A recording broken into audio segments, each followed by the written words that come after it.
Part of speech. अंग्रेजी भाषाको अत्यन्त विशाल शब्द भण्डारका शब्दहरूलाई 8 वर्गमा वर्गीकरण गरिएको छ, जसलाई शब्दभेद अथवा पार्ट अफ स्पीच भनिन्छ। प्रत्येक शब्दले भागको आधारमा आफ्नो वर्ण आफैले छुट्याउँछ। ती वर्गहरूलाई पार्ट अफ स्पीच भनिन्छ। पार्ट अफ स्पीच भित्र noun, pronoun, adjective, verb, adverb, preposition, conjunction and interjection हुन्। यिनीहरूले आफ्नो ठाउँमा आफ्नो तरिकाले काम गरिराखेका हुन्छन्। जस्तै noun, a noun is a name of a person, place or a things. कुनै व्यक्ति, स्थान वा वस्तुको नामलाई नाम भनिन्छ। अथवा नाउन भन्नाले कुनै व्यक्ति, स्थान र वस्तुको नामलाई नै नाम भनिन्छ। त्यसलाई हजुरहरूले कपीमा पनि टिप्नु होला। अब नाउन जस्तै सीता, हरि, गोपाल, लेप, टिचर, यिनीहरू नामभित्र पर्दछन्। अर्को छ प्रोनाउन। प्रोनाउन भन्नाले a pronoun is a word use instead of a noun. नामको सट्टामा प्रयोग गरिने शब्दलाई प्रोनाउन भनिन्छ।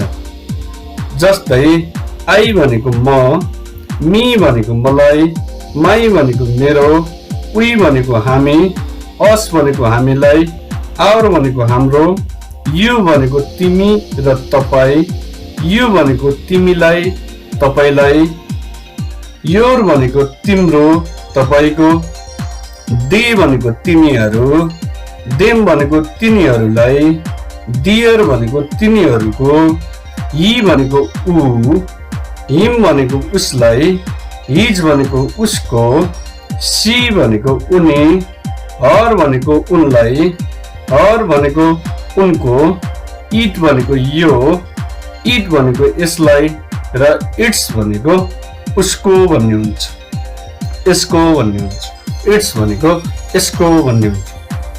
अब हामी लाग्छौँ एड्जेक्टिभ अथवा विशेषण। एड्जेक्टिभलाई नेपालीमा विशेषण भनिन्छ। An adjective is a word that qualify a noun or a pronoun। अथवा विशेषण एउटा शब्द हो जसले नाम वा सर्वनामको विशेषता देखाउँदछ। जस्तै गुड, गुड भनेको असल, ब्याड खराब, युजफुल उपयोगी, टल अग्लो, व्हाइट सेतो, ब्ल्याक कालो, सम केही, 10 10, मेनी धेरै, नेपाली नेपाली, चाइनिज चिनिया भन्ने एड्जेक्टिभहरू परे। त्यसै गरी अब लागौँ verb। A verb is a word which show that something is being done। अथवा क्रिया एउटा शब्द हो जसले कुनै काम गरिने वा हुने बोध गराउँछ। जस्तै से भनेको भन्नु, गो भनेको जानु, रिड भनेको पढ्नु। यसलाई रुट भर्बको रूपमा verb 1, verb 2, verb 3, verb 4, verb 5 भनिन्छ। जस्तै go, went, gone, going, goes। त्यसै गरी डुइङ भनेको गरिरहेको, डज भनेको गर्छ, टिच भनेको पढाउनु, टिचिङ भनेको पढाइरहेको भन्ने शब्दहरूका केही इक्जाम्पलहरू, उदाहरणहरू verb हुन्। त्यसै गरी हामी लाग्छौँ adverb. An adverb is a word used to modify a verb, an adjective or another adverb। अथवा नेपालीमा भन्दा क्रिया विशेषण भनेको कुनै क्रिया विशेषण वा अन्य क्रिया विशेषणको विशेषता थप प्रयोग गरिने शब्द हो। जस्तै आफ्टर पछि, समय, ब्याडली नराम्ररी, व्हेन कहिले, आफ्टरवर्ड त्यसपछि, अलवेज सधैँ। यस्ता उदाहरणहरू क्रिया विशेषणका हुन्। त्यसै गरी हामी लाग्छौँ प्रिपोजिसन। प्रिपोजिसन भनेको नामयोगी। A preposition is a word often placed before a noun or a pronoun to indicate place, source, thing, directions, method, etc. भन्न खोजेको नामयोगी भनेको स्थान, स्रोत, वस्तु, दिशा, तरिका इत्यादि देखाउन नाम वा सर्वनाम अघि राखिने शब्द नामयोगी हो।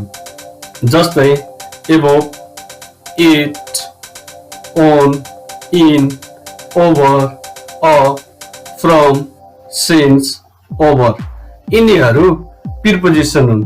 जस्तै above भनेको माथि, it भनेको मा, along भनेको साथसाथै, by भनेको द्वारा, in भनेको भित्र, for भनेको निम्ति, from भनेको बाट, up भनेको को, over भनेको माथि जस्ता शब्दहरू प्रिपोजिसन हुन्। यसको बारेमा विस्तृत हामीले अहिले पछि छलफल गर्नेछौँ। अर्को कन्जक्सन। कन्जक्सनलाई नेपालीमा संयोजक भनिन्छ। A conjunction is a word used to join word or sentence. संयोजक एउटा शब्द हो जुन शब्द वा वाक्यहरू जोड्न प्रयोग गरिन्छ। जस्तै although, and, in spite of, because of। because of भनेको कारणले, before भनेको अघि, and भनेको र, त्यसै गरी if भनेको यदि, in spite of भनेको भए तापनि, for भनेको लागि, unless भनेको नभएसम्म, since भनेको किनकि, so that भनेको ताकि। यी शब्दहरूको पनि अहिले हामीले पछि विस्तृत रूपमा डिस्क्राइब अथवा छलफल गर्नेछौँ। त्यसै गरी हामी जान्छौँ interjection. An interjection is a word used to express some sudden feeling or emotion.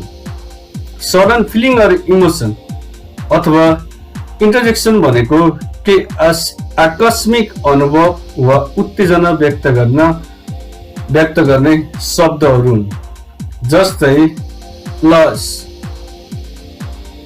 रे, आ, ओहो, हुर्रा, जय, औच, अय्या, ओ, हे जस्तो शब्दहरू, उस, चुप यस्ता शब्दहरूलाई पार्ट अफ स्पिच भनिन्छ। त्यसै गरी अङ्ग्रेजीमा पार्ट अफ स्पिचलाई 8 प्रकारका हुन्छन्।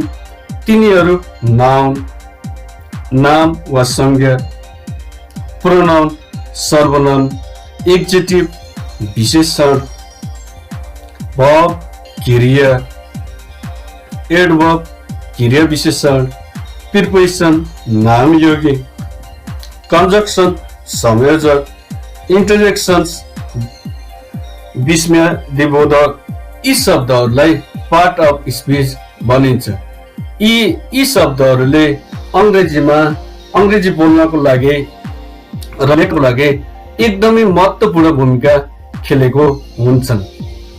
त्यसै गरी हजुरहरूले पनि यिनीहरूलाई नोट बनाउनु होला र हजुरको इङ्ग्लिस एकदमै राम्रो हुनेछ भन्ने आशा लिएको छु। त्यसैले पार्ट अफ स्पिच इङ्ग्लिसमा एकदमै महत्त्वपूर्ण हुन्छ। त्यसैले यसलाई रिपिट गर्दै पढ्दै जानु होला।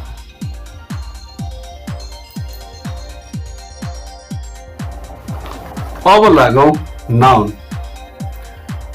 कुनै व्यक्ति, वस्तु, स्थान, भाव आदि बुझाउने शब्दलाई नाम भनिन्छ।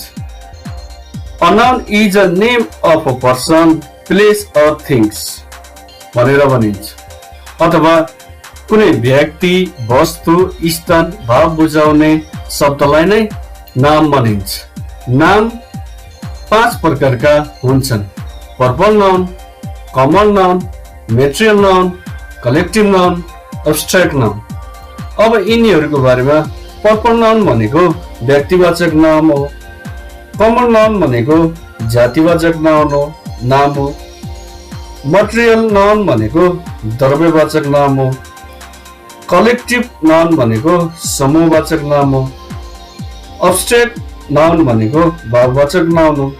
आउनुहोस् अब यी विभिन्न नामहरूको बारेमा छोटकरीमा यसरी चर्चा गरिन्छ।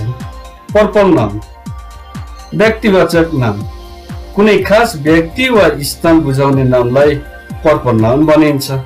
जस्तै नेपाल हैन, बाबुराम, गोपाल, हरि, सुर्खेत, परमेश्वर, यी शब्दहरूलाई हामीले पर्पल नाउन भनिन्छ। अब त्यसै गरी हरेक पर्पल नाउनको पहिलो अक्षर क्यापिटल लेख्न नभुल्नु होला है, किन भन्दा पर्पल नाउनको first letter always be capitalize हुन्छ।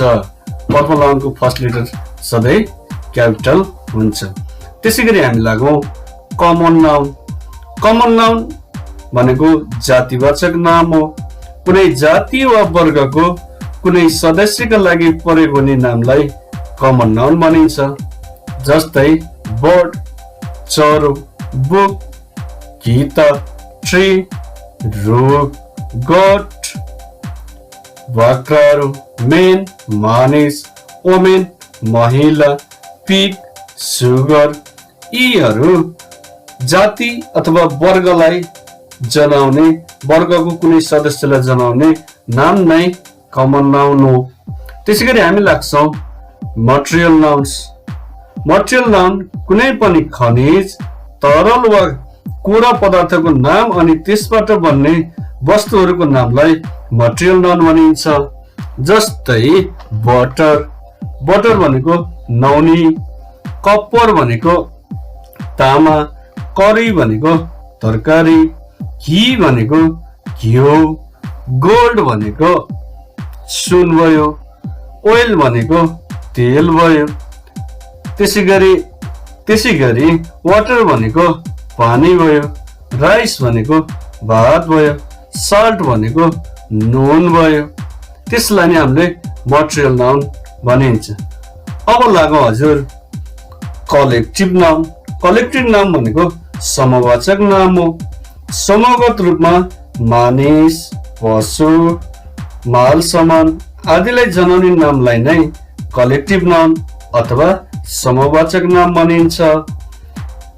कलेक्टिभ नाउनको एक वचनमा एक भन्दा बढी प्राणी वा वस्तुहरू हुन्छन्। जस्तै बन्च, गुच्छ अथवा गुच्छो, ग्रुप, समूह, ग्याङ पनि समूह भयो।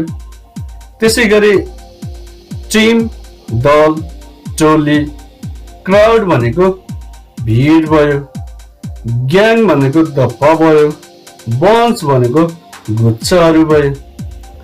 त्यसै गरी यी शब्दहरूलाई हजुरले फेरि पनि पढ्नु होला, जसले इङ्ग्लिसलाई एकदम वेल बनाउनेछ। अब लागौँ एब्स्ट्र्याक्ट नाउन। एब्स्ट्र्याक्ट नाउन भनेको भाववाचक नाम हो। कुनै वस्तु वा व्यक्तिको गुण, अवस्था वा कामको नामलाई एब्स्ट्र्याक्ट नाउन भनिन्छ। यस नामलाई छुन वा देख्न चाहिँ सकिँदैन, छुन र देख्न सकिँदैन। यो केवल मनको भाव हो। यसलाई मनले सोच्न अथवा कल्पना गर्न मात्रै सकिन्छ। जस्तै hate, love, pity, hell, heaven. Pain भनेको दुःख, हेट भनेको घृणा, ह्याप्पिनेस भनेको सुख, हेवन भनेको स्वर्ग, हेल भनेको नरक, थट भनेको विचार, गड भनेको ईश्वर, लभ भनेको प्रेम, पिटी भनेको दया। यसरी हामीले नाउनको 5 किसिमको उदाहरण सहित बतायौं। अब जस्तै she was weeping because of Ori, उनी चिन्ताले रुँदै थिइन्।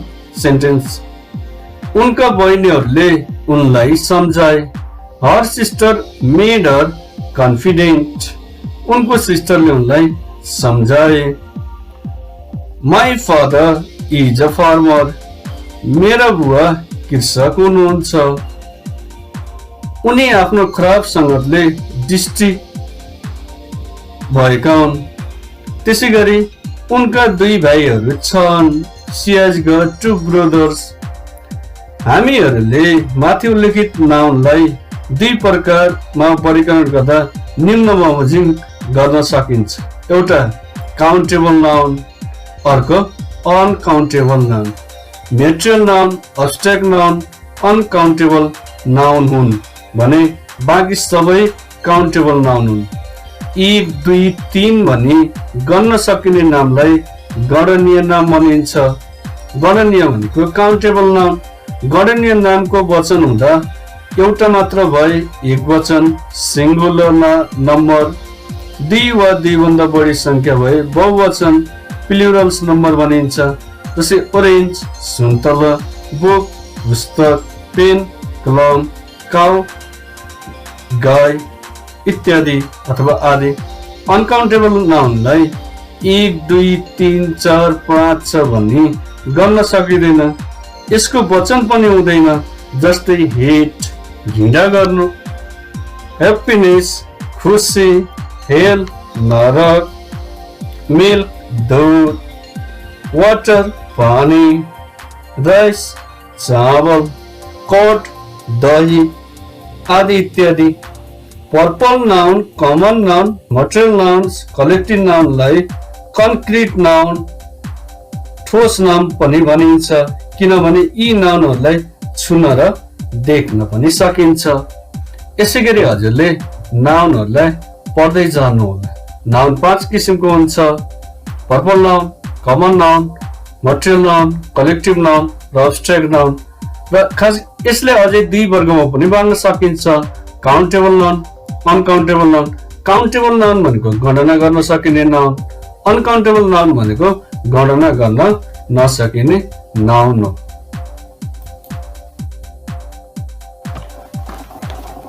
अब हामी लाग्छौं प्रोनाउन। नामको सट्टामा परे गुणी शब्दलाई सर्वनाम भनिन्छ अथवा नामको सट्टामा परे गुणी शब्दलाई सर्वनाम भनिन्छ। A pronoun is a word used instead of a noun. अंग्रेजीमा pronoun नामको सट्टामा प्रयोग हुन्छ। अब pronoun 6 प्रकारका हुन्छन्: पर्सनल pronoun पुरुषवाचक सर्वनाम, पर्सनल pronoun पुरुषवाचक सर्वनाम, रिफ्लेक्टिभ pronoun निजवाचक सर्वनाम, डेमोन्स्ट्रेटिभ pronoun निश्चयवाचक सर्वनाम, डिस्ट्रिब्युट pronoun वितरक सर्वनाम, रिलेटिभ pronoun सम्बन्धवाचक सर्वनाम र इन्ट्रोगेटिभ pronoun प्रश्नवाचक सर्वनाम। आउनुहोस् अब यिनीहरूको बारेमा छोटकरीमा चर्चा गरौँ। pronoun 6 किसिमको हुन्छन्। पर्सनल pronoun पुरुषवाचक सर्वनाम व्यक्तिको सट्टामा काम गर्ने सर्वनामलाई अंग्रेजीमा पर्सनल pronoun भनिन्छ। जस्तै आई, म, माई, मेरो, वी, हामी, यी, ऊ, सी, उनी, दे, तिनीहरू, वी, हामीहरू, इट, यो, योर्स, तिम्रो। त्यसलाई पर्सनल pronoun भनिन्छ। रिफ्लेक्टिभ प्रोनाउन्समा निजवाचक सर्वनाम हुन्छ। यो कर्ताले गरेको काम कर्तामै फर्केर आउने सर्वनाम हो। जस्तै माइसेल्फ म आफै, हिमसेल्फ ऊ आफै, हरसेल्फ उनी आफै, योरसेल्फ तपाईँ आफै, देमसेल्फ उनीहरू आफै, इटसेल्फ यो आफै। अब हामी लाग्छौं डेमोन्स्ट्रेटिभ प्रोनाउन्स। निश्चयवाचक सर्वनाम कुनै व्यक्ति वा वस्तु तोकेर देखाउने सर्वनामलाई अंग्रेजीमा डेमोन्स्ट्रेटिभ प्रोनाउन भनिन्छ। जस्तै दिस भनेको यो, द्याट भनेको त्यो, दिज भनेको यी, तिज भनेको ती, सच भनेको यस्तो, हैन?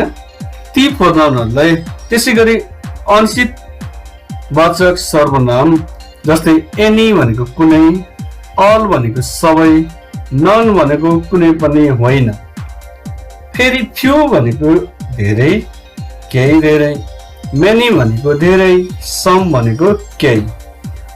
अब हामी लाग्छौं डिस्ट्रिब्युटिभ प्रोनाउन्स, वितरक सर्वनाम। व्यक्ति वा वस्तुहरूलाई एक पटकमा एक बुझाउने सर्वनामलाई वितरक सर्वनाम भनिन्छ। यसलाई अंग्रेजीमा डिस्ट्रिब्युटिभ प्रोनाउन भनिन्छ। जस्तै इच, प्रत्येक, आइदर, हित, नाइदर, नट, इच अदर, एक अर्का, अन अनदर्स, एक वा अन्य भनी डिस्ट्रिब्युटिभ प्रोनाउन को प्रयोग गरिन्छ। जस्तै अब हामी लागौं रिलेटिभ प्रोनाउन्स। रिलेटिभ प्रोनाउन सम्बन्धवाचक सर्वनाम हो। पहिले उल्लेख भइसकेको नाउनको सम्बन्ध जोड्ने सर्वनामलाई रिलेटिभ प्रोनाउन्स भनिन्छ। जस्तै हु भनेको जो, होम भनेको जसलाई, व्हिच भनेको जुन, वाट भनेको जे, द्याट भनेको त्यो, एज भनेको जब, हु, होम, व्हिच, वाट, हैन? त्यसै गरी इन्टरगेटिभ प्रोनाउन्स, प्रश्नवाचक सर्वनाम। प्रश्न सोध्नका लागि प्रयोग गरिने सर्वनामलाई इन्टरगेटिभ प्रोनाउन भनिन्छ। जस्तै हु, वाट, व्हिच, होम भनेर भनिन्छ। हु भनेको को, वाट भनेको के, व्हिच भनेको कसलाई, होम भनेको व्हिच भनेको कसको, होम भनेको कसलाई, व्हिच भनेको कसको, व्हिच भनेको कुन, व्हेन भनेको कुन बेला र कहिले, वेयर भनेको कहाँ। पर्सनल प्रोनाउनका 3 पुरुष हुन्छन्। जस्तै फर्स्ट पर्सन आई र we, second person you, yours, third person भनेको ही, सी, इट, दे, हैन? अथवा इच अदर्स, एक अर्को, अन अनदर्स, रेसिप्रोकल प्रोनाउन पनि भनिन्छ। अब यसका केही उदाहरणहरूतिर लागौं। सी इज अ मदर, तिनी एउटी आमा हुन्। ही इज माई ब्रदर, ऊ मेरो भाइ हो दाइ। She is my friend, they are student, we are waiting for you. जस्ता त्यसै गरी हामीले each of these girls dance well, where do you live, हैन? Who are you, whose house is this, he is my friend, where do you live जस्ता शब्दहरू प्रोनाउनमा प्रयोग गर्न सकिन्छ। फेरि पनि हजुरहरूले सम्झिनु पर्ने के हो भने प्रोनाउन भनेको personal pronoun, reflective pronouns, demonstrative pronoun, distributive pronoun, reflective pronoun, interrogative pronoun अथवा पुरुषवाचक सर्वनाम, निजवाचक सर्वनाम, निश्चयवाचक सर्वनाम, वितरक सर्वनाम, सम्बन्धवाचक सर्वनाम, प्रश्नवाचक सर्वनाम भनेर सम्झिनुहोला। सर्वनाम भनेको नामको सट्टामा प्रयोग हुने शब्द हो। त्यसै गरी पर्पल नाउन भनेको व्यक्तिवाचक नाम, कमन नाउन भनेको जातिवाचक नाम, मटेरियल नाउन भनेको द्रव्यवाचक नाम, कलेक्टिभ नाउन भनेको समूहवाचक नाम, अब्स्ट्र्याक्ट नाउन भनेको भाववाचक नाम।